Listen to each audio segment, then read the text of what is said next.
So without further ado, today we have Mr. Girmay Haile, who is experienced in international affairs.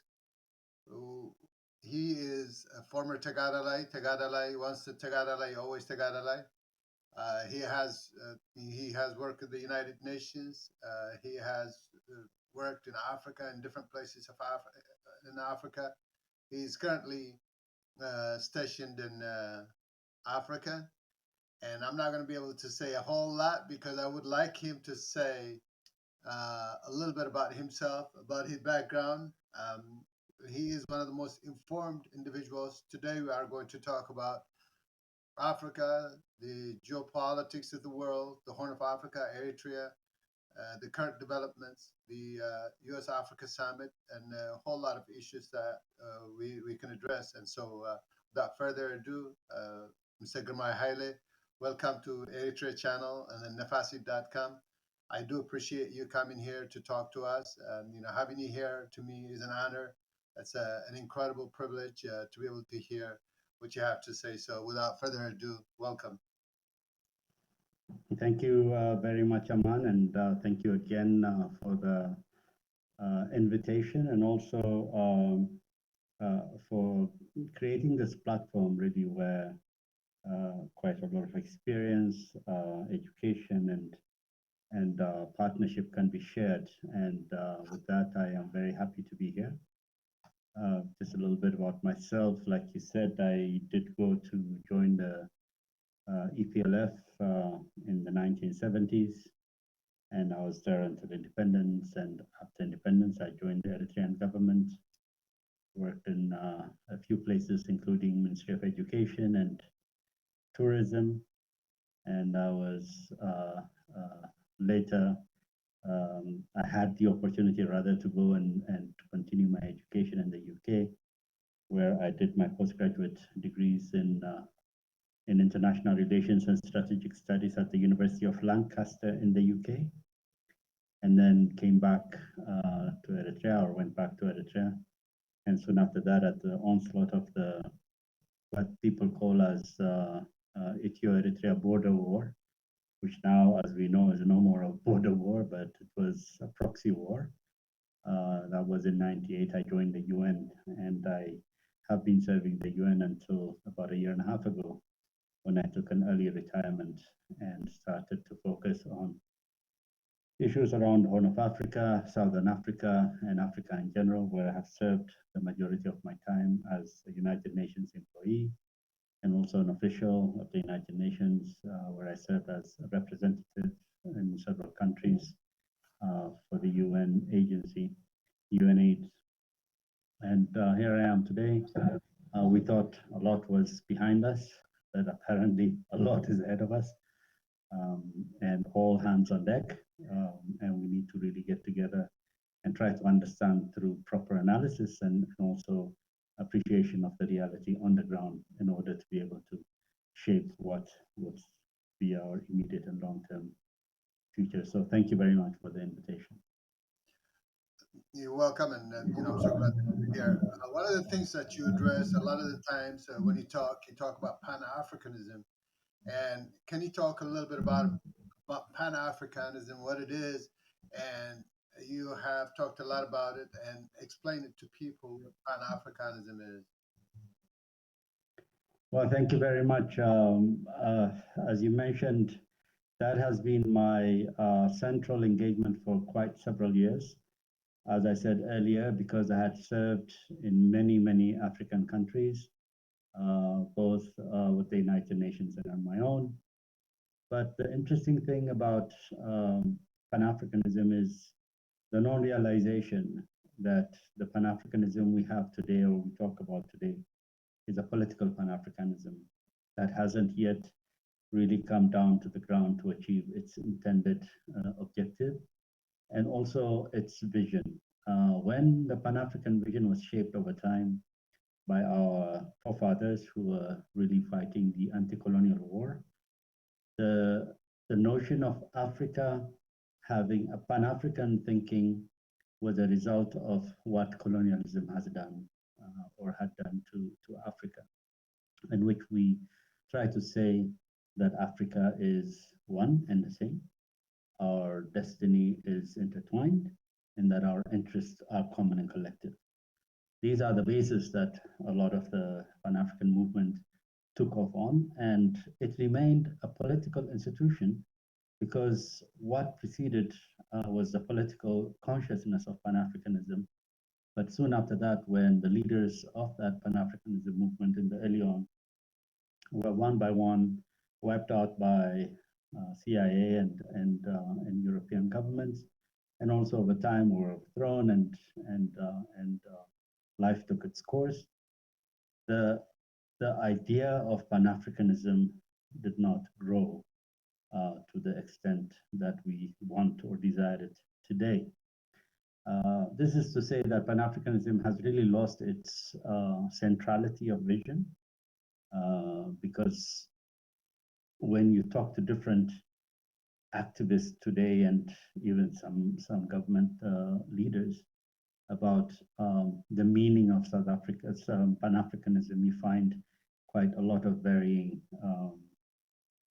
notions and understandings and priorities in that conversation.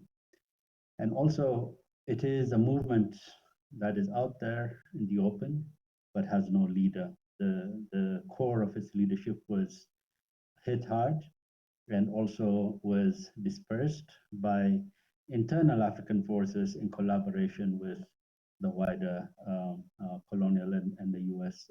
powers at the time. And so therefore, it doesn't have a core leadership that really can promote a big African agenda and use the masses and the brains and the capacities in Africa to be able to galvanize a big movement. And also, it had failed to cascade down both at the country level and also at the continent level towards the movements of education, where we have not really centralized or tried to come up with an understanding on the continent about how education is hurting us, and that we need to have a massive reform on our education, and that our young have to be born and raised and educated in an African sense, so that their ability to accept their Africanness and be able to be an asset to the continent is being missed by sustaining the colonial education system and education curriculum and what have you in our system. So it hasn't cascaded down to that. And also trade unions, they seem to be literally fighting for their lives most of the time, the salaries and the well-beings, but are not producing continental and country level leaders so as to lead the way towards a more unified and more articulated Pan-African movement. Also the youth movements, a lot of our youth movements are led by Western educated young people. They're the ones who manage to get the platform. They're the ones who manage to get the organization and the funding even from many external sources to be able to ramp up their movement. So therefore, even in the youth movement, the sense of Pan-Africanism has not really caught on effectively. And also the negative roles that the international NGOs play in taking away much of the needed steam from organization and sustainability of such a movement is also something that we need to take note of. International NGOs seem to have dispersed the collectivity and collectiveness of the African or the Pan-African thinking into small programs and small projects, mainly geared towards human rights, democracy, and what have you. And the whole concept of Pan-Africanism is compromised greatly. So in this whole growth that we have seen over time, we also see that the social and community integration has really been hit hard. One of the biggest flagship concepts of Pan-Africanism is to unify communities and to unify societies, and even go as far as unifying countries towards a singular identity.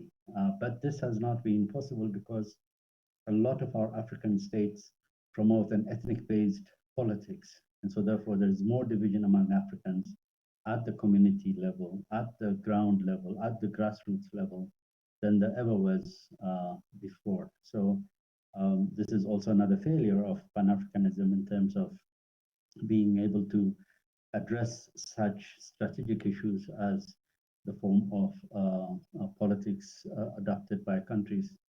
Classic examples of this are, for instance, Kenya, where they even had tribal-based communal strife during elections. And now the latest is, of course, what is going on in Ethiopia because of its ethnic federalism approach. It has divided the countries. For many years in the past 2-3 decades, we have also seen how Somalia suffered and also have seen many other countries under similar stress. And also because there is a very strong undersupply of professional organizations and centers of excellence on the continent, we haven't really been able, through Pan-African movement, been able to take control of the continent's destiny. Any knowledge, any approved knowledge of Africa, any academic and other contribution on Africa is always either in London at SOAS or the school, or in Stanford in the US or somewhere else. These lack of centers of excellence on the continent have made us or contributed towards a dispersal of this whole notion of coming together. And also the African security and intelligence community would rather work with US or European agencies more so than work together amongst themselves. And this has created a lot of gap in terms of security and intelligence that would have helped to promote Pan-African thinking and Pan-Africanism as a movement. One good example, for instance, is in the past few months, the way the No More movement was sniffed out and hit hard, simply because some African governments decided to play with the Western security and intelligence communities to undermine this movement. And so therefore it fell flat on its face. And it's really been a very difficult situation for them for a comeback. But maybe one of the issues that may have contributed to this situation. If you love Eritrea and want to promote platform to promote this very revolutionary thinking and idea, and that platform was also compromised. And so therefore they were banned also from that platform. So shutting down voices, shutting down initiatives, shutting down intelligent capacities that should have been serving the continent has been the hallmarks of this. So that's where I see Pan-Africanism suffering. Of course, we must understand there is history behind all this. We must also understand that there is rectifiable conditions throughout this movement, and that more and more integration of the political, social, and economic movements in Africa towards this bigger vision is required. And we also really need to redefine what objectives Pan-Africanism should achieve. Is it like a one state in Africa? Or is this states as they are, but having more integration and more communication, more openness, reduction of ethnicism and gender and all these other biases? We really need to really clearly define. We emotionally, until this point in time, are saying that we need Pan-Africanism. Africans should come together. Africans should work together. All this is fine and well, but it needs leadership, it needs structure, it needs organization. So this is what I have been trying to critique all throughout. And as a Pan-African, this is also what I think I should contribute towards this movement. So, but there are three questions that arise from this. And number one is there a chance to resurrect the leadership? And what form or shape could it come? Secondly, the role of the African Union, if at all. And the third important aspect of everything that you diagnosed, and I think the answer is going to be what is happening in the Horn of Africa. We are going to come to it, but as an answer to the Pan-African movement, Eritrea being able to withstand all the pressures of the West and being able to stand and help Ethiopia to come to the point, and looking at all the different developments, in relation to Somalia and the recent visit of Kenyan president to Eritrea, combining that, would that be the beginning point or a starting point for the Pan-African movement? Would it be an example of where the Pan-African movement can go?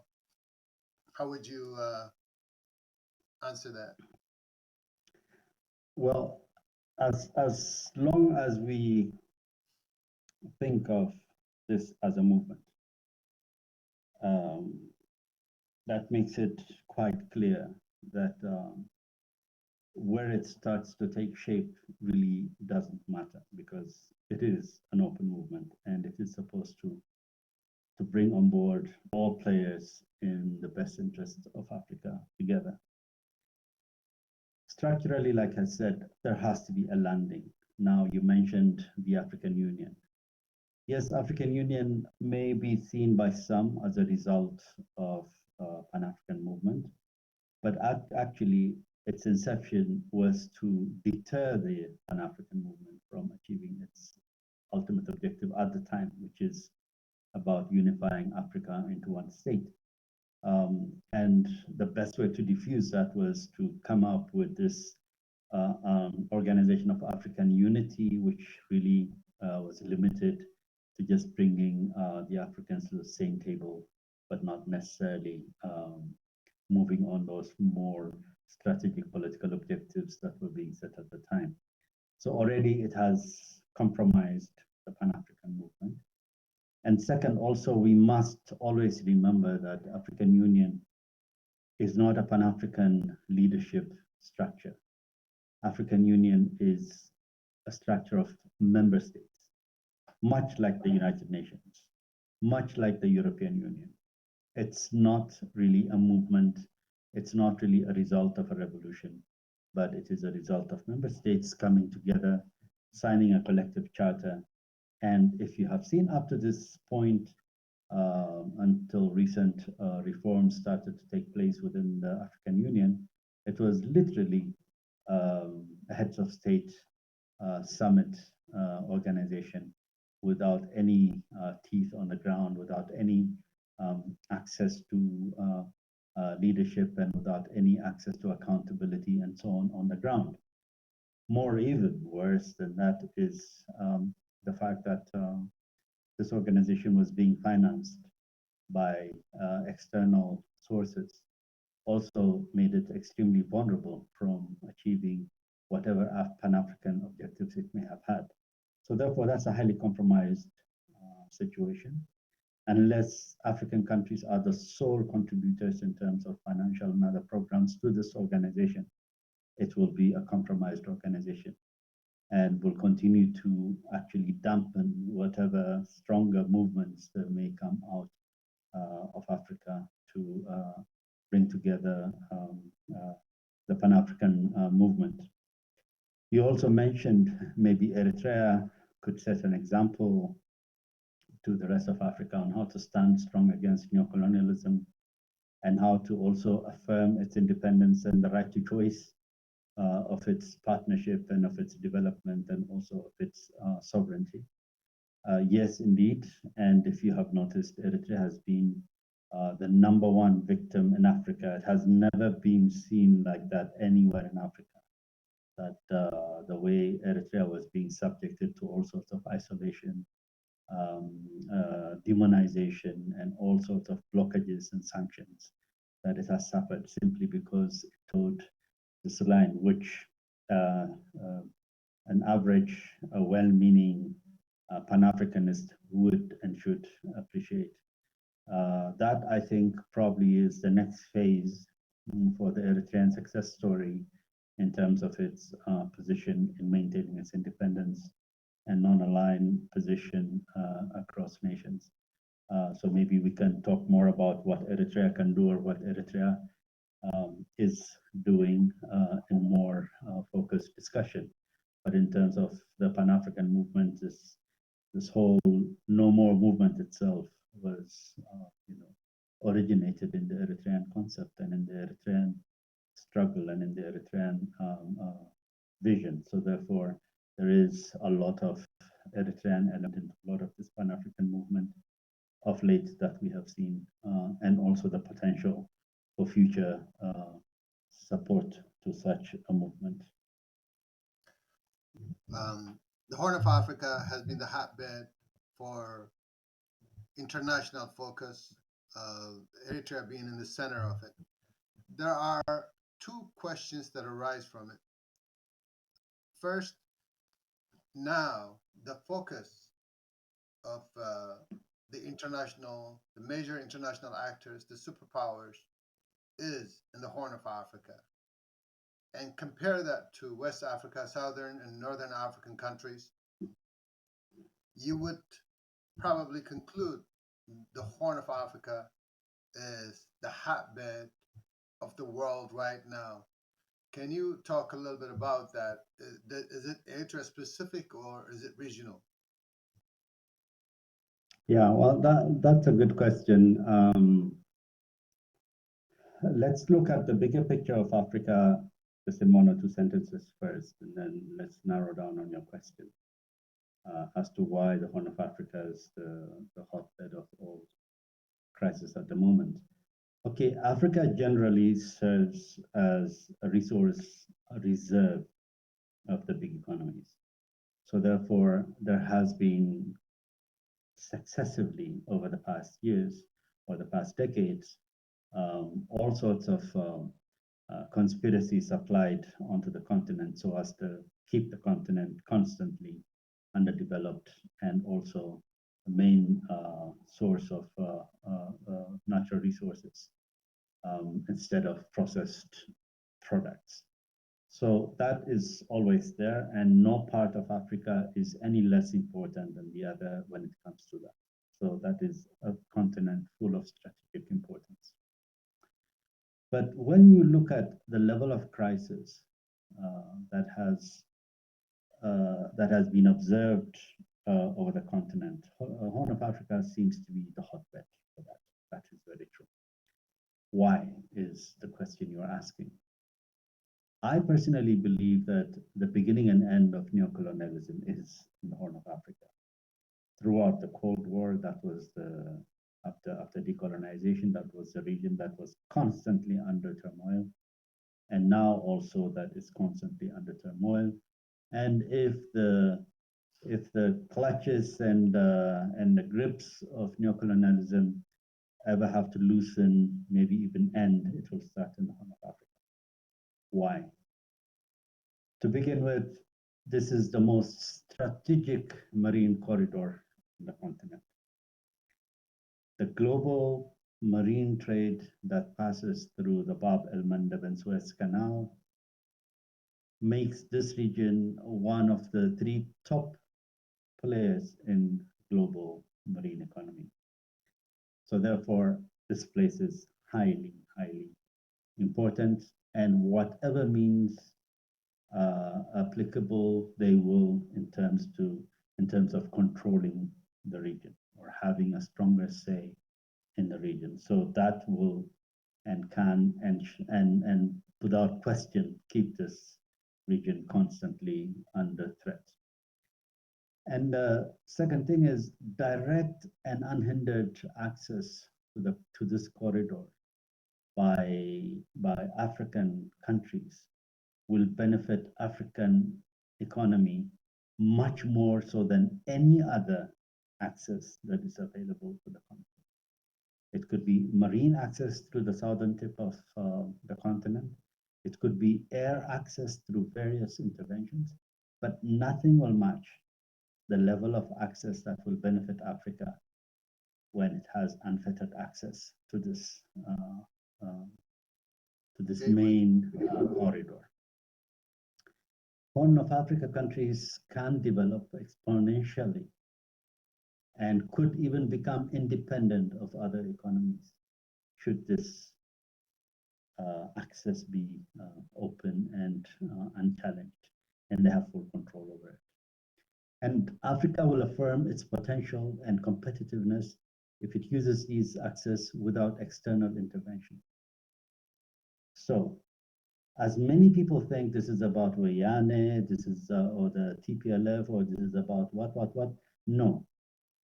The bottom line is this is the most important trade corridor on the continent, and it will continue to be the hottest bed for conflicts and all sorts of conspiracy and control, fight for control and race for control in this area. The other issue is the American delegation of Ethiopia as a magnet state in the region. This designation, I know many Ethiopians take pride in it, but I think it's because maybe they don't understand the full extent of it. Yes, it is a magnet state in as much as it is there to deliver for the interests of the West and especially the U.S. And so therefore its population size and landmass size are used to now threaten and bully all the countries around it to submit, so as to the interests of the West are held and respected. So this is what it is. However, there is a twist to this.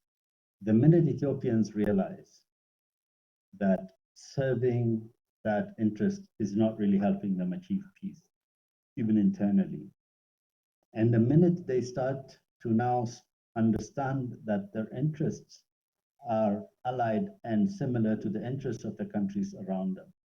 Why? Because them sitting in the middle have the advantage of being able to have a link, call it cultural, historical, religious, whatever, and even economic links to all of their neighbors, in itself does make them the oasis for peace in the region.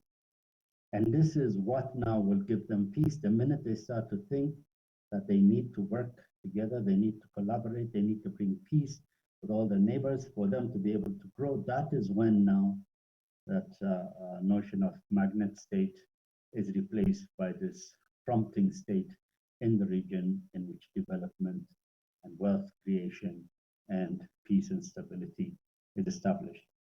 So this has been for a long time the major cause of instability in the region, and this has been also the dirty game that was played on this region. And now, as you have seen with the new government in Ethiopia, a complete change of policy, a willingness for peace and a willingness to work together with everybody in the region. Now you see the region coming closer to each other and thinking about working effectively together, and also promoting joint security and stability pacts so as to start working together. So when Ethiopia stands for peace and cooperation, this region will completely advance.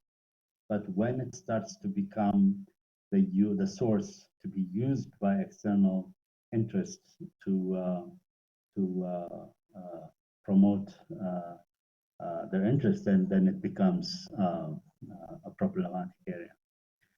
And also the fact that the Horn of Africa is the region that produces the biggest amount of the water share that goes into the Nile River, into Sudan and Egypt.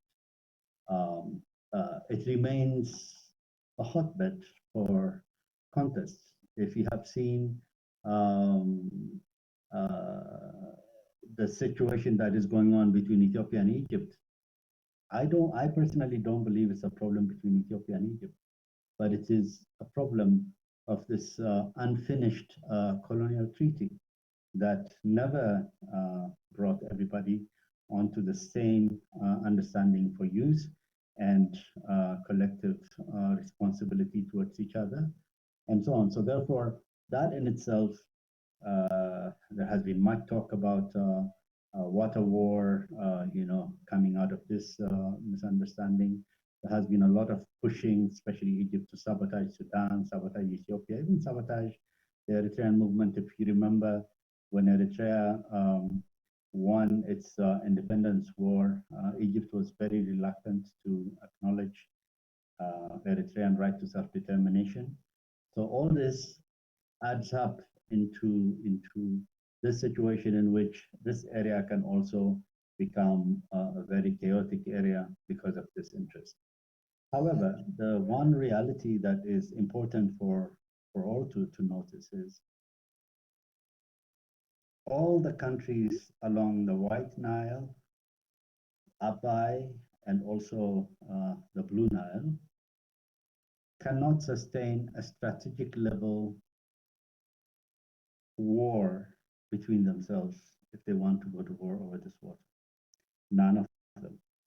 Therefore, this is not a kind of war that will now benefit anybody, but instead, this is an excellent opportunity, especially with the completion of the Gerd Dam in Ethiopia, that actually this water basin, this Nile basin, will be a place of cooperation, and probably the only place in the world that may not be a major cause for war.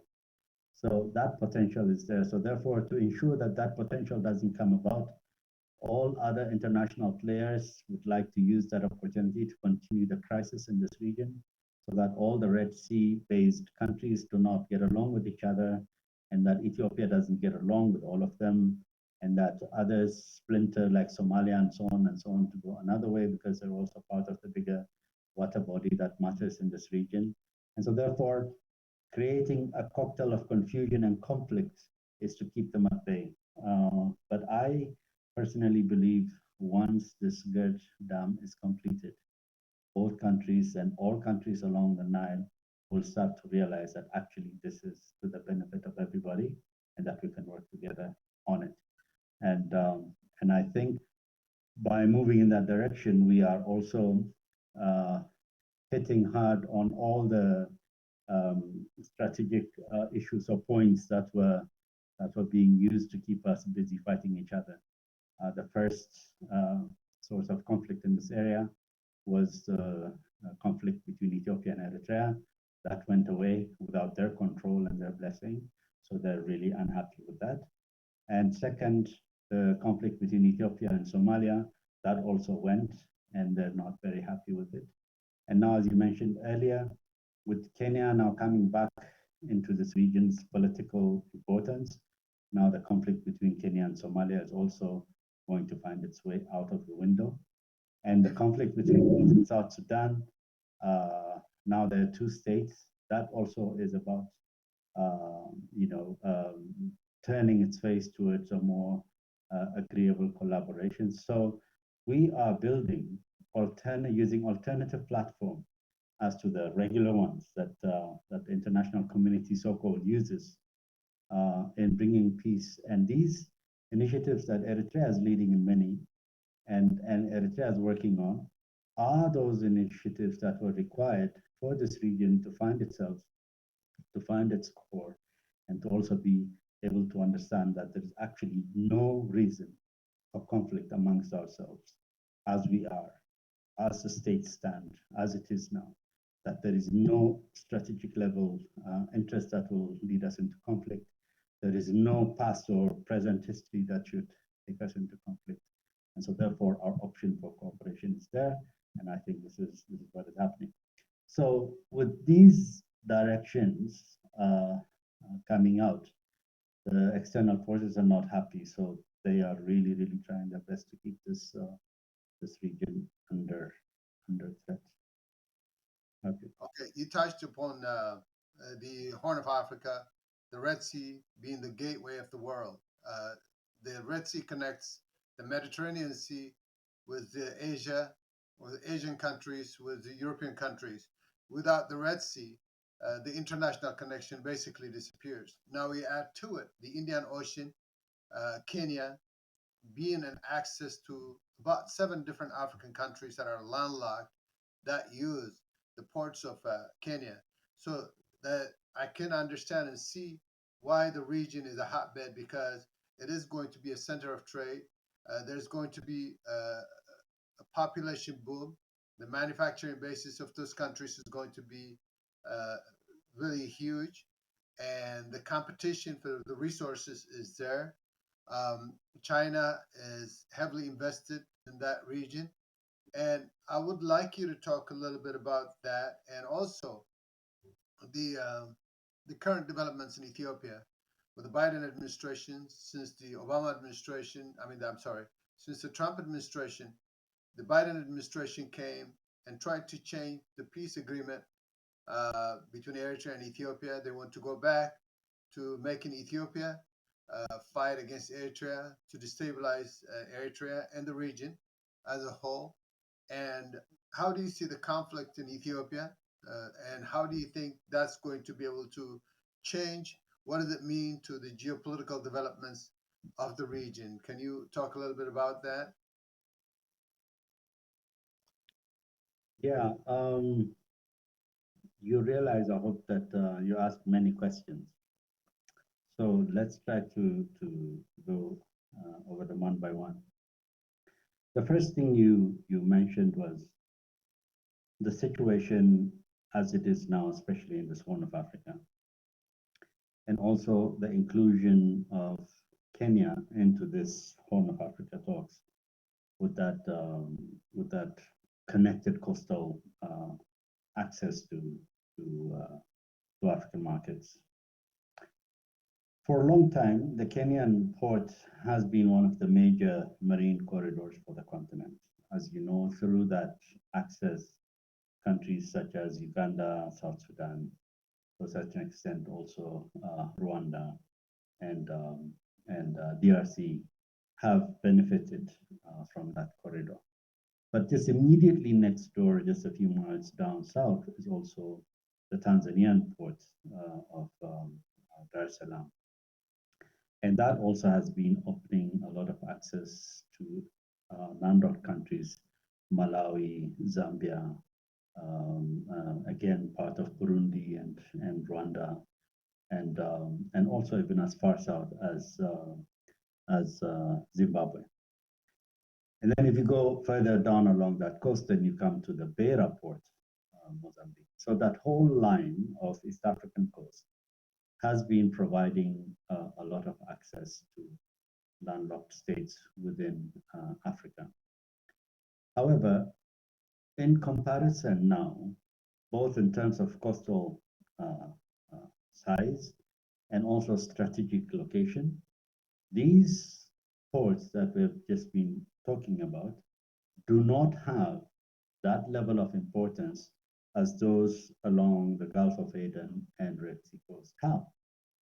What those coasts do is they also now access the marine ways for even much bigger trillions of dollars of global trade that goes. Now, take that as a major vein, as a major artery. And if anything that is connected to that now will have a lifeline. And it's connecting now these together so that the lifeline to Africa, connecting it to the most easiest and most important global trade route will provide. Again, this interest is huge. This position strategic importance is huge. Any country in this world that has any kind of economic domination or economic might will have to want to have a say on how this place is run. If you are a state located or established in this route, and you have your own ideas about what best you can do with it, and those ideas don't seem to be addressing, or there is a fear factor that they may not be addressing the interests of others, then definitely you will be in trouble. And it's exactly now what is happening. Eritrea is saying, we are here, we're not going to go anywhere. You have done your dirty games for many, many decades around this area. We have not benefited a single bit from any of what you have done. In fact, you even tried to make us a dumping site for your nuclear waste, which we refuse. And you now want us to hand over what you took away from us a long time ago. and give you every say without us not even getting anything in return. And this is no. Get used to the fact that we are here. Used to the fact that we in the region can also communicate amongst ourselves, understand what our problems are, and understand the fact that we have no business fighting each other. This policy made many Ethiopians believe that they were fighting against Eritrea. Many Eritreans felt that Ethiopians were fighting. Actually, this was never an Ethiopia-Eritrea war. The last how many decades? This was a proxy war. And that proxy war has lasted for much longer than it needed to. And now they try to prolong that by taking sides with the TPLF in Ethiopia to really shake Ethiopia down. Two things. For the PLF, for the TPLF, sorry, whatever their objective is, has never been clear to anybody, but at least, by deduction, you can say they want to come back to power in Ethiopia. If they can't do that, then they will just want to create their own state of Tigray. Fine. I mean, if these have been their objective to fight, okay, but that doesn't mean that that's why the Americans and other external forces were supporting them.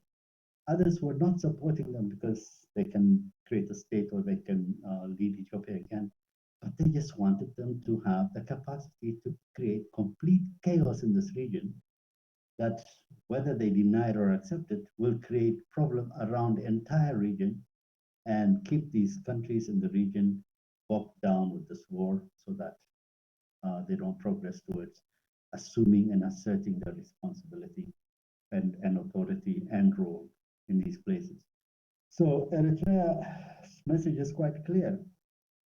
Somebody has to get used to this fact that Eritrea is there. And Eritrea is not there and has not imposed itself, but it is there and it is calling for peace. It is calling for stability. It is calling for cooperation. It's calling for development. And also it is working regardless of nobody's blessing towards these ends. And this has become a thorn for the Biden administration. They have denied consistently this fact on the ground. They have tried to pressurize and instigate the Ethiopian government to go back to its conflict position with Eritrea, which is now almost near impossible. This cannot happen. So the simple message is out there. Just get used to it. Eritrea is there. It's not going to go anywhere. The facts have been put on the ground. It's not going to go anywhere. Whether they keep blaming Eritrea for being, for exasperating the conflict in Ethiopia or not, that's also not going to bother much, because Eritrea, nobody has assured Eritrea of its security. The Ethiopian government has said openly that because they have not been able to guarantee Eritrea its security from a spillover of this war and also from the designs that the TPLF had on Eritrea, that they have allowed Eritrea to come and defend itself. So under what international law, under what United Nations law, under what international law can Eritrea be condemned for defending its security? And also for being invited into another country to help defend a collective security. It is very clear that Eritrea's security is dependent on a peaceful Ethiopia. It is very clear that Eritrean security is dependent on a peaceful Sudan. And Eritrea will go out of its way to work in whatever capacity and ways there are to be able to defend its long-term interests for security. So as far as the conversations can go either way, as far as the US and its media and all its intelligence mechanisms can keep coming up with all sorts of blames and all sorts of issues, trying to make it look like a domestic issue, trying to make it look like just a regional issue, trying to make it look like these dictators and these that what, fighting here, creating havoc, what, all that is not true. Bottom line is this is a proxy war. Bottom line is that these countries have become assertive of their destiny. They have paid so much sacrifice. They will continue to pay that much sacrifice going forward. So this is where the Biden administration is getting it wrong. And we know why the Biden administration is getting it wrong, because the Biden administration is full of those people during Obama who were officials, very close to the TPLF leaders, especially Mullah Zenawi, who are living on their own old nostalgia of those days. But when it comes to US interests, what is happening on the ground? For the US, it's very confusing. They're not sure whether it's going to serve their interest or not. The simple line that they're not reading, that is being said by Eritrea for a long time, and now even being said by Somalia, being said by Ethiopian leaders, is let's have equal partnership where our collective interests are also respected.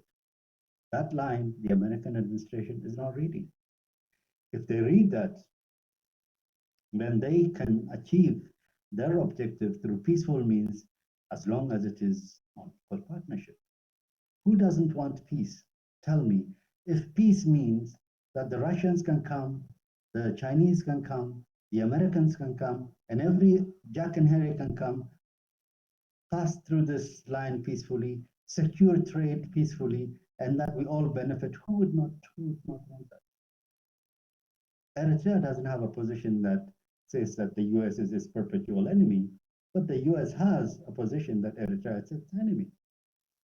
And it has declared to the world. You have seen on the summit issue, the invitation gimmick that they've been, I mean, it's a joke. It's a joke. For them to say to Africa, oh, we all, love you, come, but we hate Eritrea, so it's not coming. What is that message? It's very clear.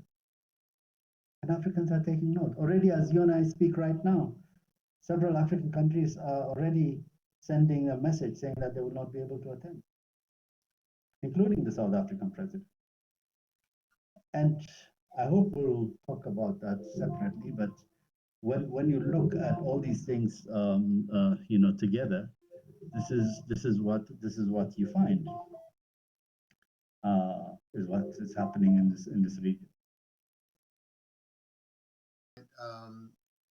The situation in Ethiopia seems to be settling down now with the TPLF in total disarray and completely annihilated and never to revive again. That gives some stability in Ethiopia, gives Prime Minister Abiy and his government the ability to maneuver in the country and to really establish itself in the way that they can move forward in a stable manner, especially in relations to Eritrea. Know that there is peace, cooperation, and understanding, not only between the governments, but with the people, people to people, total understanding that Eritrea is the savior. Now that now that Kenya is a part of the whole dynamic, and also Somalia, the way things have developed between Eritrea and Somalia, the connection that Eritrea established with the people of Somalia, the recent development in terms of Eritrea training the arms of Somalia, all that bringing the region together in ways that we've never seen it before. The only missing part being Sudan. And if Eritrea, Sudan, Somalia, Ethiopia, and Kenya are coming together, how is that going to reflect to the work that the United States has done for decades against Eritrea and in the region? That means that the geopolitical developments are shifting. The US influence in the region is completely disappearing. So the partnership that Eritrea wants with all the international actors, mainly the United States, is a possibility. Would you concur that would be the way you would look at it? Well, let me say to the fact that the conflict in Ethiopia is dwindling and that we're headed to better times as an objective optimism. But the level of work that needs to be done to achieve that level of a statement still ahead of us is a lot. And I don't think, in as much as the peace agreement that was signed in South Africa is being effectively implemented, I think there is a lot of loopholes still. But what has happened on the ground, like you said, is the TPLF has militarily been diminished to a totally ineffective conventional force. And so the best it could do, and if it had decided to continue, was just go into insurgency and be able to run around the caves there, but not necessarily as an effective and efficient fighting force. So that has spoken a lot towards how the American dream and the EU dream died on the hands when it comes to the TPLF being sustained as a military force in the region. So that, I guess, will lead us to the optimism, which is objective, I think, that you're saying that, okay, things are beginning to turn around in that sense. Sudan appears in the global media as left out of this whole development that is taking place in the region. The last readable line that we know from the U.S. policy is that they want a regime change in Sudan. But if you really see as to what is happening on the ground, they're actually the ones who are sustaining the military government in Sudan. They feel that sustaining that government, then they can be able to control Sudan by proxy through Egypt, because the military is closer to Egypt historically. And also because some of the deals that Sudan would have gone into in the region, either with Saudi Arabia or Emirates or even Russia and Turkey, would have now been controlled because of Egypt's presence, domination in the area. So don't believe to all the rhetoric about Sudan being left out of the picture or that Sudan is not being incorporated. As I said earlier, the role of Eritrean diplomacy has completely sidetracked all these avenues or platforms that we call from, the international community's platforms. They have completely sidelined those. And there has been intensive communication between Eritrea and Sudan.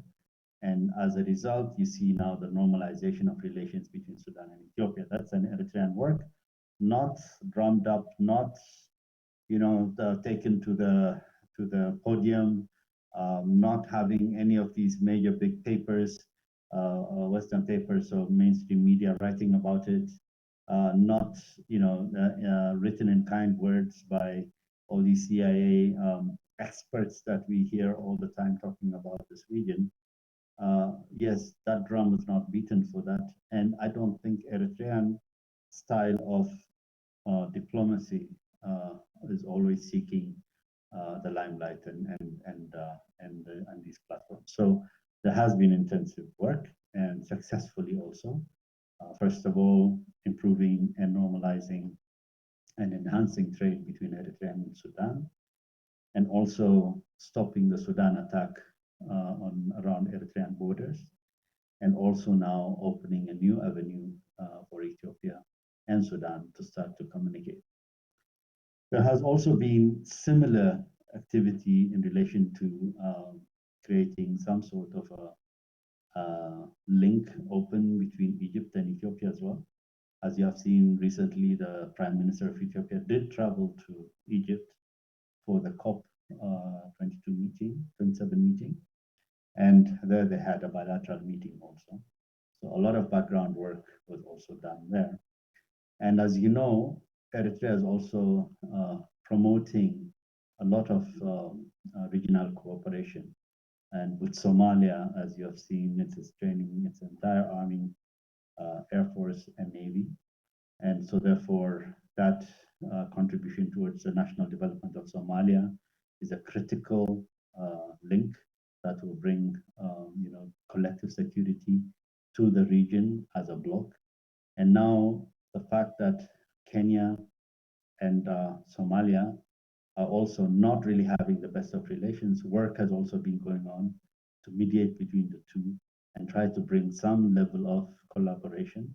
And so therefore, recently, as you have seen, the Kenyan president, despite the fact that Americans really tried to bully Africa and demonize Eritrea, went prior to his trip to Washington, went to Asmara for a visit. Just a few weeks down the line, the Somali president was also in Asmara for several days, signing these agreements and planning on what needs to be done. So it is in Kenya's best interest also that they do their pilgrimage to Asmara and be able to join the effort that is going on. When Asmara talks about the Horn of Africa, strictly it talks about Sudan, Eritrea, Ethiopia, Djibouti, Somalia, give and take South Sudan. This is the Horn of Africa. Kenya is not in that. But when you look at in terms of regional influence and regional participation, and also securing the peace of Somalia, then this bloc will need to bring in Kenya to be able to establish very solid relations with Kenya so that there is no animosity between Kenya and Somalia. That now will add massively to the regional peace that we're trying to build, or the leaders in the region are trying to build. So it is very important that Kenya and Somalia really come to terms with a peaceful future in the area.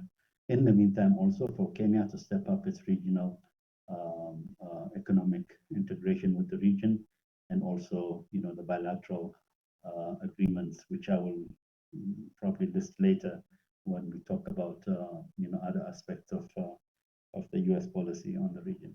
So all this work that has been done by Eritrea and the region has countered literally every single work done by the U.S.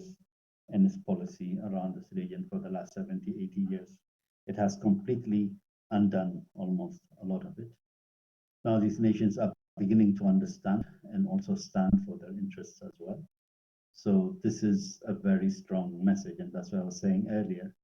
The sooner the Americans realize that Eritrea is here to stay with or without President Isaias, the better. With that in mind, two things that I would like to address. Number one is the Kenya component that you talked about. I think it's very, very important to note that for Kenya to develop, for Kenya to reach its potential, the situation in Ethiopia, the situation in Somalia and South Sudan must stabilize.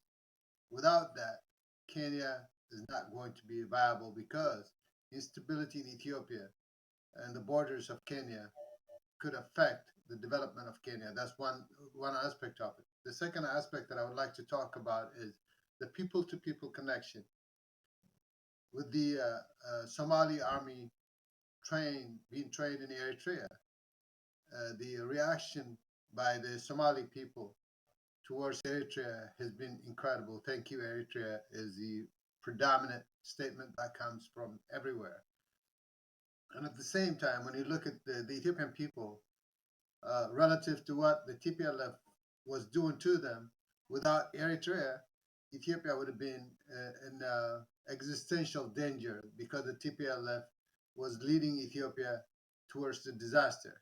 And now you have a genuine people-to-people connection, understanding of the geopolitical dynamics of the region, the importance of peace, the importance of connection, the importance of working together. All this is really coming out in ways that we never expected to see as people. And so, how do you explain that?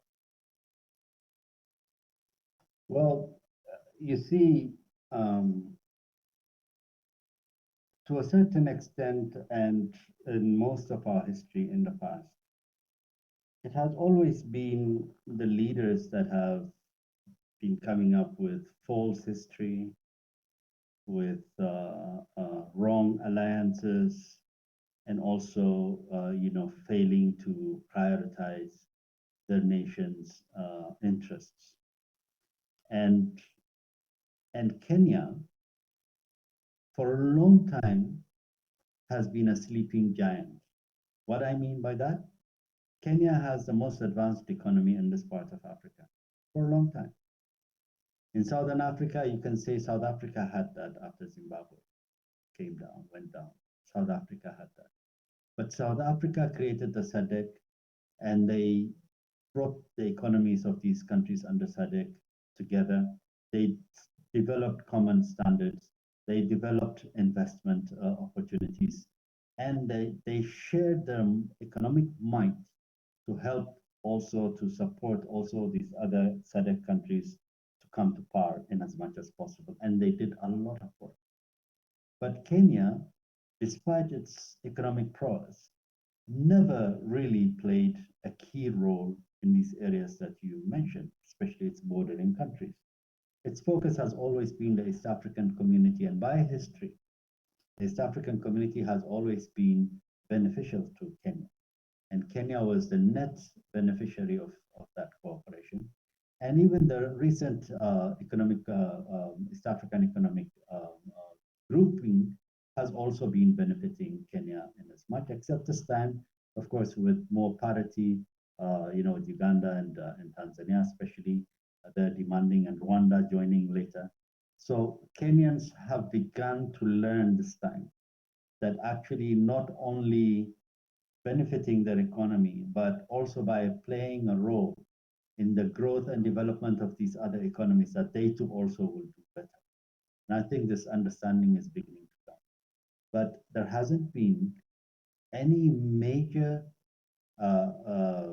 initiative by Kenya other than this Lamu corridor business that brought together South Sudan, Ethiopia, and Kenya to use the Lamu marine corridor for exports of oil and imports and what have you.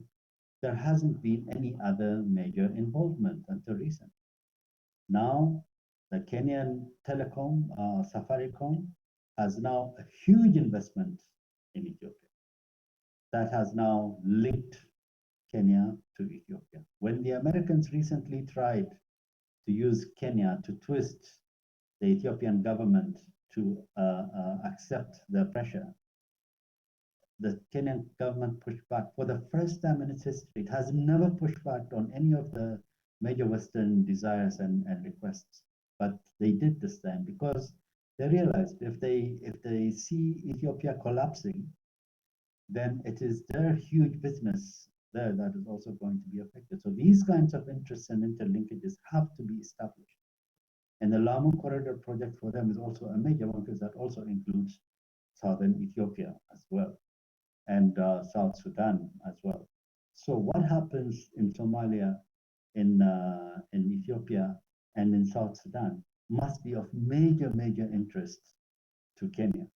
And now Kenya has begun to realize that the epicenter of this communication is Asmara, and has now gone to Asmara to open up. This is a major development. So if the Horn of African countries collectively agreed to bring Kenya on board, you can imagine what kind of economic advantage the region will benefit and see. But even without Kenya joining the bloc, as long as there is this collaborative engagement that now pacifies its borders with these three countries, and all that can come from these three countries is development and investment and business, and Kenya should be absolutely fine. So this is a new front. You know that the East African community recently has also expanded to include DRC. Now there is a lot of stuff going on in the DRC, but the West hasn't delayed one day to now start a new war in DRC, a war that is being channeled through Uganda and Rwanda. And as you know, Uganda and Rwanda as much as they have always been seen in Africa as progressive government towards more reform in Africa, more ownership, whatever, have also been the key instruments of the West in destroying DRC and keeping it at bay. And that now has become a collective game for all. Rwanda is also now one of the major troop contributors to the crisis in Mozambique, in SADC region. So all these are playing out, the big policies of the U.S. But the fact that Kenya has stepped out of its way and has knocked on the doors of Addis and Asmara, now I will not be surprised if the next trip of the Kenyan president is going to be to Somalia. Nice. I talked about the people-to-people connections. If you can say a little bit about that. Yes. That's what I was trying to say. As long as the leadership is correct and doesn't take away the platform, then the people-to-people dynamics is much more stronger than the political policies and political dynamics. Like I said earlier, the people of this region are part of ancient histories, are part of long-term human development. And their coexistence through religion and culture and others has always been monumental. And also, the level of intermarriages that you'll find in this region among people is amazing. It's huge. So what has been keeping many people away from being able to live in harmony, appreciate each other's support, is because there has been so much toxic history, so much toxic propaganda that has been going on. For many Ethiopians, for example, until recently, they believed that it was Eritrea that started the war on them in 1998. Many Ethiopians, can you imagine? Now, when you look at the Ethiopian population and see that almost 75, 80% of it is a youth population that was born probably even after that border war or that war, knows nothing else except this war was initiated on them by Eritrea. But now when they saw where the Eritrean principle is and where the Eritrean belief is, and when Eritrea now paid sacrifices in lives of its own to protect Ethiopia from disintegrating, the second agenda of the US. If the TPLF is not the one to lead Ethiopia or a government that they can command, then Ethiopia must disintegrate. This is what the Eritreans fought against. And this is now what the Eritreans are appreciating about Eritreans. Now they're beginning to understand a totally different reality of Eritrea and Eritreans. Yes, historically, Eritreans and Somalis have always been very close, have always been very supportive of each other, but now it's even more practical. Now, it's not that old history that we liked each other, respected and helped each other, but it is also tangibly how Eritrea has paid for Somalia through these illegal and unjust sanctions, where it was accused of helping Al-Shabaab when there was no evidence of that. But Eritrea also stood its ground to say, no, I still support the idea that Somalis must solve their own problem. You can sanction me all you want. I have not supported Al-Shabaab, but my position stands that IGAD members should not be invading member states, that we should not be doing this to each other. We stand by our principle. They stood, they got bashed. So Somalis have seen that. And now they are seeing that one of the most critical nation building issues for a country is to have a proper national army, national navy, in the case of Somalia, where they have one of the longest coastlines in the world, and also air force. And this is being done by Eritrea. And Somalis are very, very appreciative of this. Of course, Eritreans never forgot what the Somali support was during the liberation struggle. That was also quite monumental. That's why also there is always this mutual respect and appreciation of each other. Now it's time to pay it back in style, and that's what the Eritreans are doing right.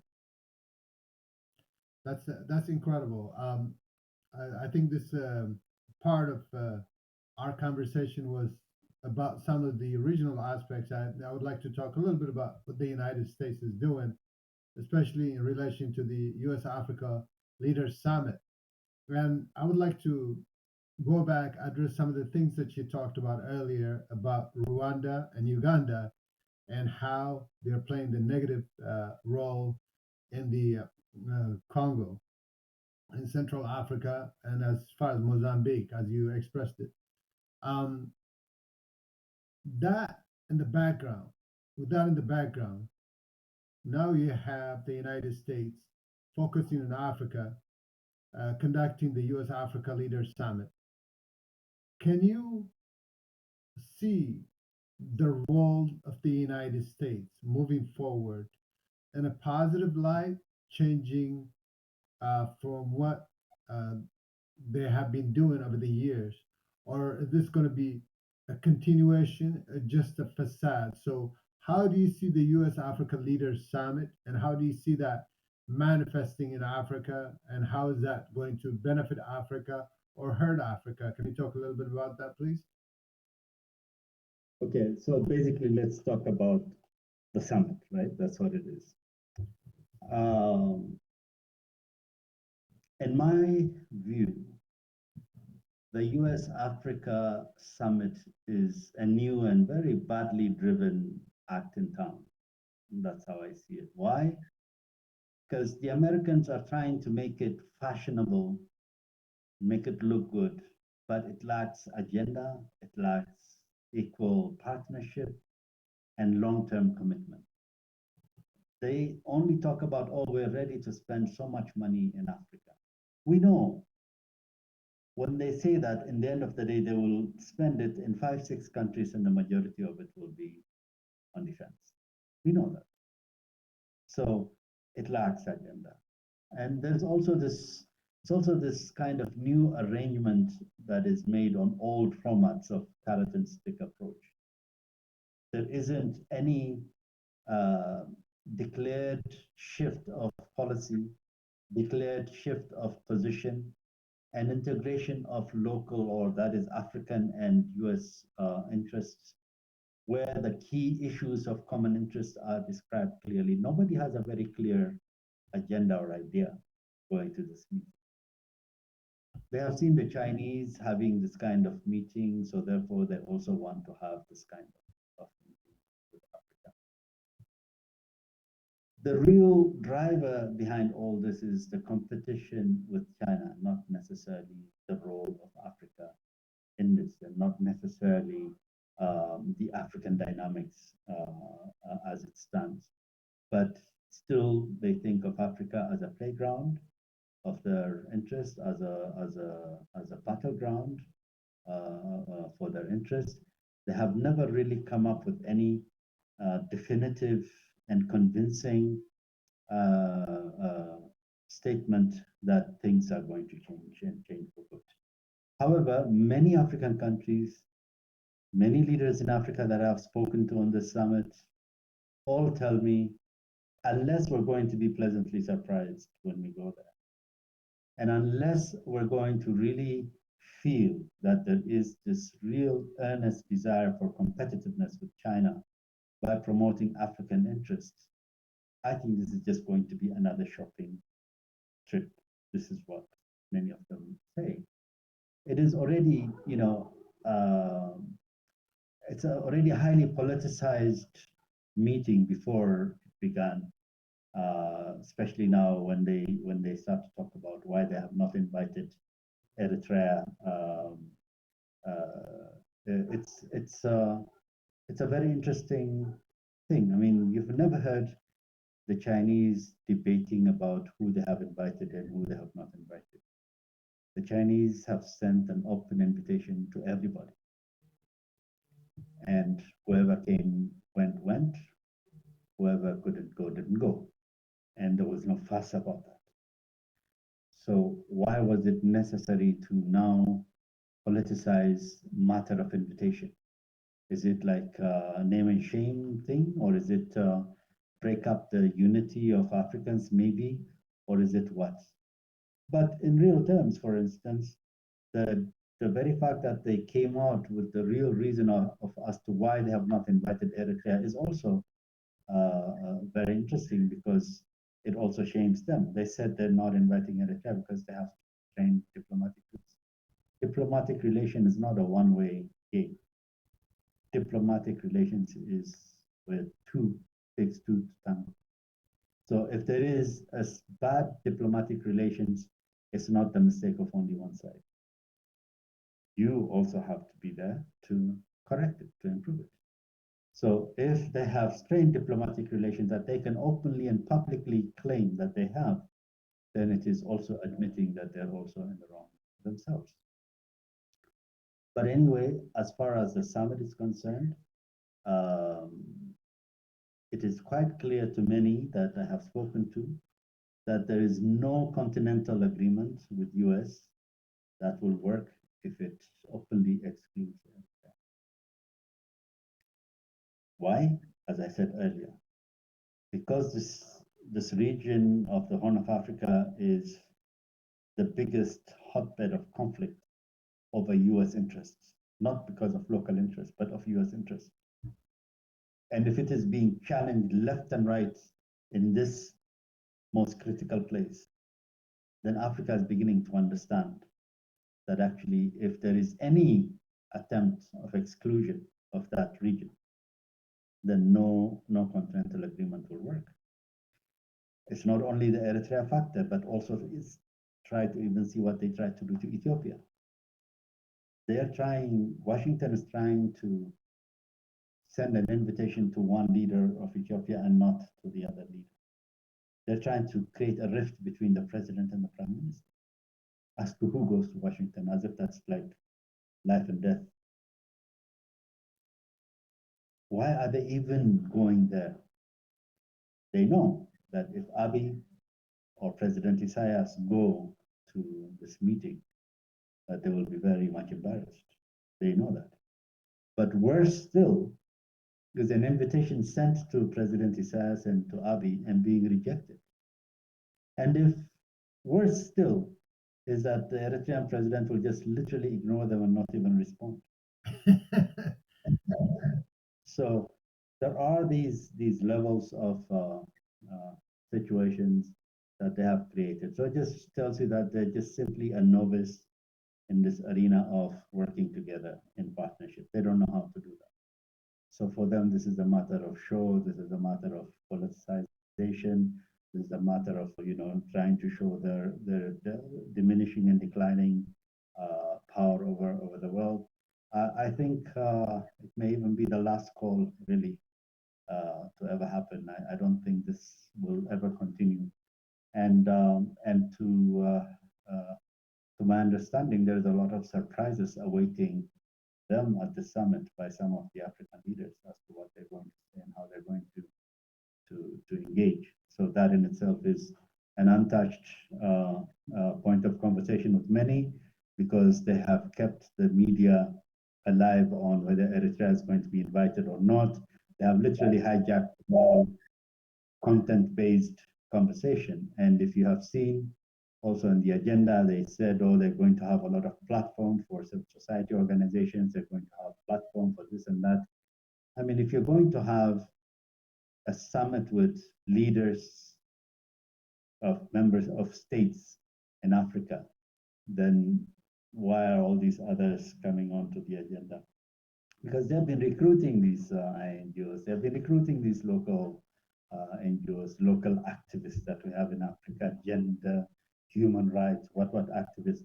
Not that those issues are not important, but they've all been paid, they've all been organized. The NGOs are, these are people who drive these four-wheel drive cars and everything. These are paid and recruited agents of the US system, and they're there now to come and talk about and demonize leaders, have rallies against certain presidents, and do all kinds of things. Do you see any of that at FOCAC? The China, Africa? Do you see any of that with India, Africa? No. So it's a drama piece. I don't think, like I said, there will be any continental agreement that will work with the entire continent. I think it will end up being the usual, the five, whatever. Nigeria, Egypt, maybe now they're also picking on the South African president. Maybe they're not happy with his last visit and what he said. And so they're trying to undermine him and work on his removal. So maybe South Africa and and Ghana is also now beginning to be a bit rebellious, but also Ghana, Kenya, the usuals. It will end up being there. It will not filter down to the entire continent. I think you raised FOCAC, the Forum on China-Africa Cooperation, and compare that to the U.S.-Africa Leaders Summit. And what I would like people to take away from it is the U.S.-Africa Leaders Summit, as you explained very well, when it comes to the invitation of Prime Minister Abiy and the president, and how they articulated that what the U.S. Africa Leaders Summit is leaders that they anoint, leaders that they select, not necessarily African leaders. So when you talk about FOCAC, it is Forum for African and China Relations. And that has a fundamental relations aspect to it that incorporates economy, infrastructure, and it is based on mutual respect. And it was done in different places around the world. I mean, around Africa, they've done it in Senegal, they've done it in Ethiopia, they've done it in Egypt, Sharm el Sheikh, but this is done in the United States. So fundamentally, the United States approach in Africa has not changed. It is something that they started in 2014 during the Obama administration to counter China's relations with Africa, which is fundamental. Can you elaborate a little bit about that? Yes, that's what I was trying to say earlier.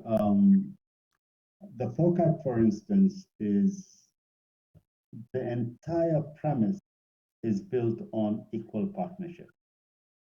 That's just the basic. That's the format of this summit. Whereas the U.S. Africa doesn't have that. It is now the U.S.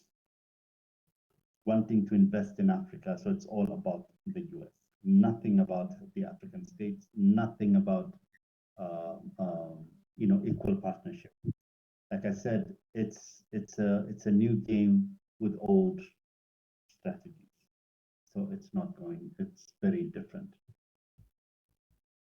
The FOCAC events have created tangible, verifiable, and measurable changes and developments on the ground.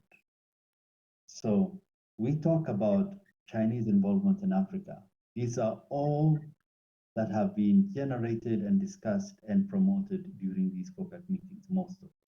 So therefore, it is something that is a reality on the ground. Now, to what extent is it applicable accurately?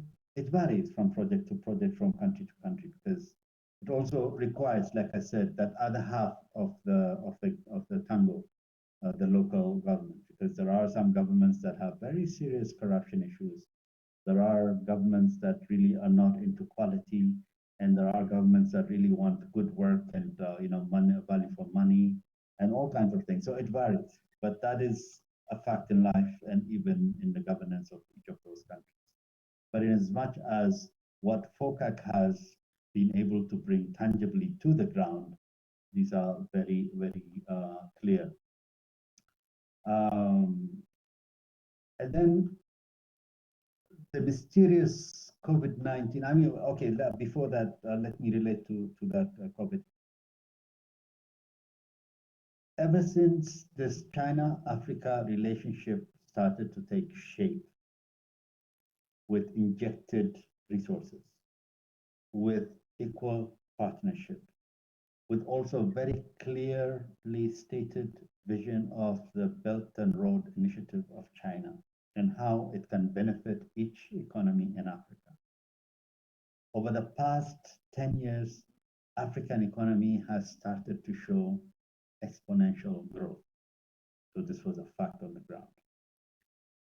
However, with the onset of this COVID-19 that came from out of the blues, it was targeted and China was the first victim, but Africa was expected to be completely wiped out. Even though that didn't happen, it did create a serious setback on its economic growth. But even with that impact on its growth, the potential for a massive and speedy recovery and growth economically in Africa still stands very great at this point in time. Despite all this that is happening, and that has happened in relation to COVID-19. So with this situation, what is the impetus of the U.S. Africa plan? Like I said, you will see, mark my words, at the end of the summit, nothing is going to come out of it. If at all, many African countries are going to walk away from these kinds of things in the future. It is not going to be or produce a tangible thing at the end of the day. Whereas the immediately, the following Russia, Africa, and also China, Africa meetings are going to now build on this failure of the Washington meeting. The real beneficiaries of this meeting will be those civil society organizations that were already recruited and built by the U.S. They would have made some money and then they would go back with a few more money for the projects, but that's where it's going to end. So this is what I see.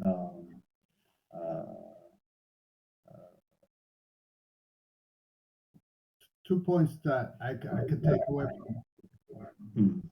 2 points that I could take away from it. You know, the fact that you related COVID to stopping Africa and China and to stopping African economies is a revelation to me. The second aspect of your point is the Belt and Road Initiative and how it's going to impact Africa and that it had a positive impact on the economies of Africa.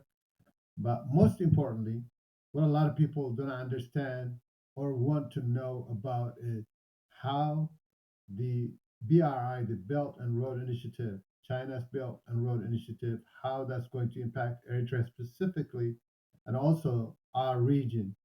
And they are trying to see that, and it is extremely difficult for them to see because it is something that they did not anticipate, they did not know anything about.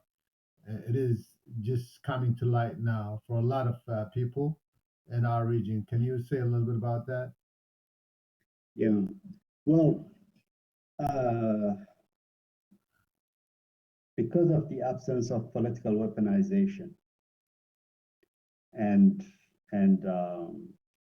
the difference with the U.S. approach to sanctions, and imposing sanctions, removing from AGOA trade, expansion of central command, and all these other issues, FOCAC has been able to focus on its agenda, plus even further tighten the Belt and Road agenda to address each individual country's top priorities.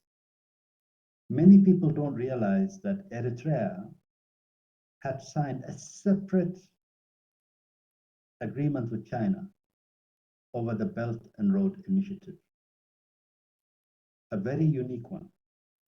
Why is it unique? Precisely with what you just mentioned. Of that strategic location Eritrea has on this most important waterway in the world, in which more of the blue economy transitioning through this is going to be serviced at a at a level that has never been seen before on the Red Sea by Eritrea. Now, the front end for Eritrea is the waterway and the blue economy, which is along its coast. And the backside of this is what Eritrea represents, the entire African continent that would like to converge on this particular venue for all its needs, import and export, for all its needs in terms of unfettered access, no domination, no politics, no arm twisting, no conditions, nothing. Eritrea consistently had said that its access to the sea will be open to all. The minimal thinkers up to this point still think that ports of Asab, Masawa are there just to serve Ethiopia, but that's very, very foolish and very narrow thinking. The opening up of the Eritrean ports is an opening up for the entire African region that can have direct access to these ports. If you have seen the latest agreement signed with Kenya, it says to open all land, sea, and air communication. You're talking about between Those Eritrea and Kenya? by land, yeah, those that can access by land will access by land. Those that can access by air will access by air, and those that can access by sea will access by sea. The use of these ports.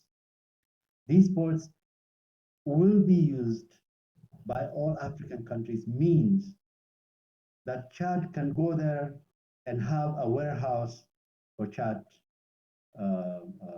materials, where it will be in safekeeping, where these things will be offloaded and they will be kept in this Chad warehouse, managed even by Chadians themselves. And then they will now link either to the rail or to the road links or to the air freight that they need to bring and move these things. If they have exports that they want to, they don't have to wait for anything. They can move their goods to these places along the port, to these storehouses along the port, and sell it from there. It is, I tell you, it's unprecedented what can happen there.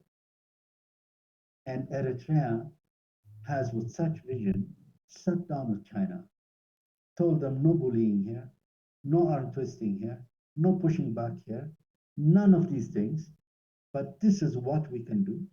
And if this benefits the Belt and Road Initiative, we want it done like this, A, B, C, and the Chinese accept.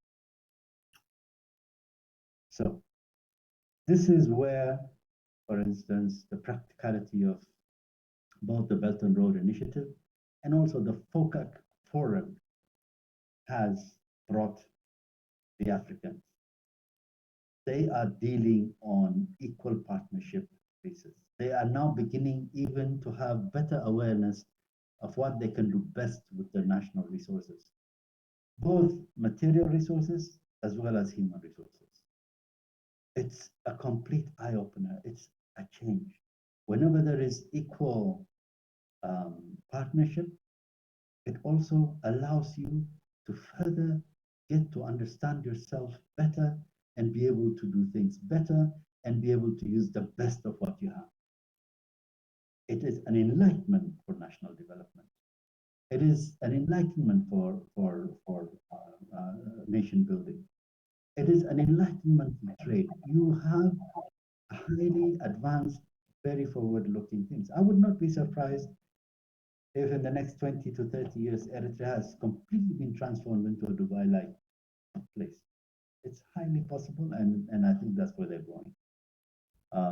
So that's why for many Eritreans who really understand what is going on around this area, just take a laugh at what the U.S. is trying to do. I mean, this is just an old empire still glorifying its olden days, and still thinking that it can move and shake the world to its benefit only, and the rest of the world will remain doomed like we have been for the last 50 years.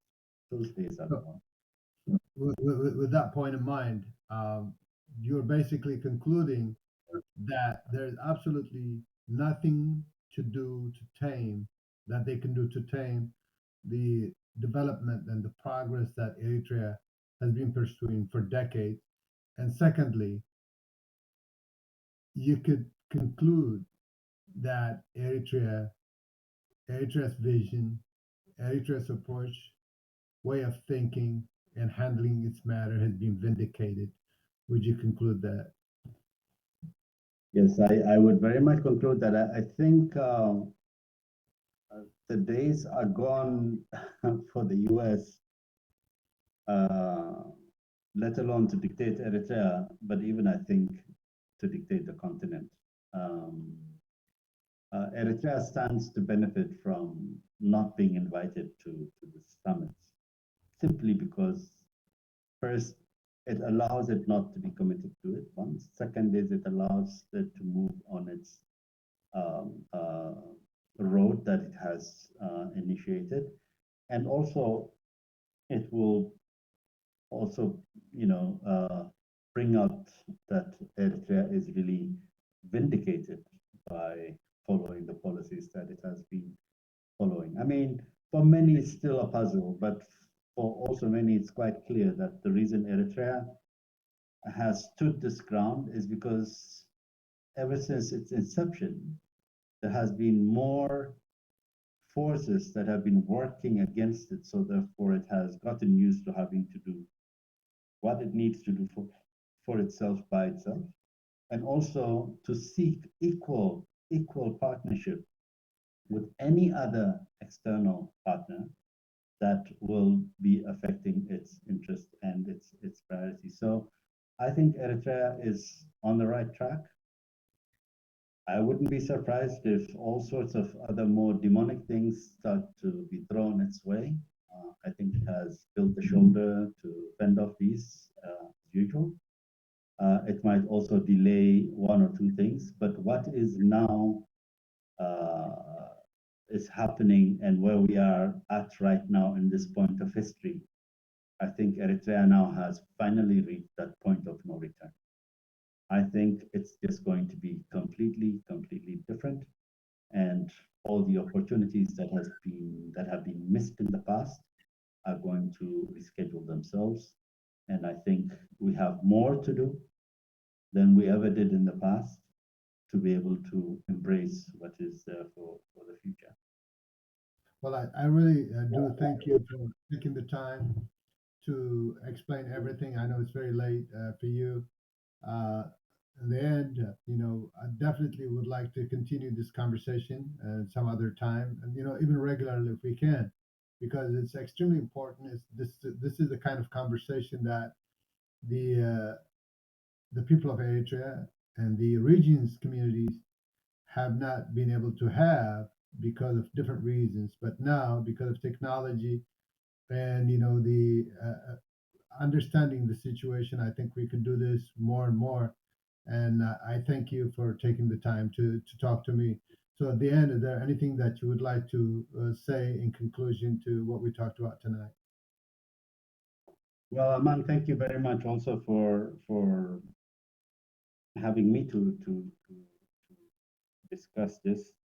I know it has been really skimming the tip of the surface, and that we really need to delve much deeper to be able to talk about the challenges and also the opportunities that are there for us. Like I said earlier, since this push and initiative by Eritrean leadership, present and future, um, is about cooperation and about collectivity in terms of protecting national interests and collective regional interests, as well as protecting our peace and security. Such forums should also start to adapt to bring nationals of Ethiopia, Somalia, Sudan, maybe even Djibouti if possible, South Sudan, to these kinds of conversations. So if you have an Eritrean, always have one from somebody else also so that one, we will get the opportunity to educate each other. Two, we'll also get used to conversing with each other.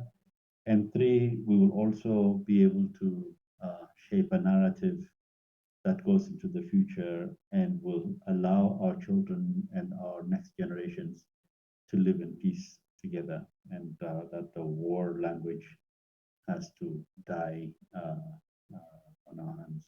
So I suggest that. And again, thank you very much. It has been an interesting conversation.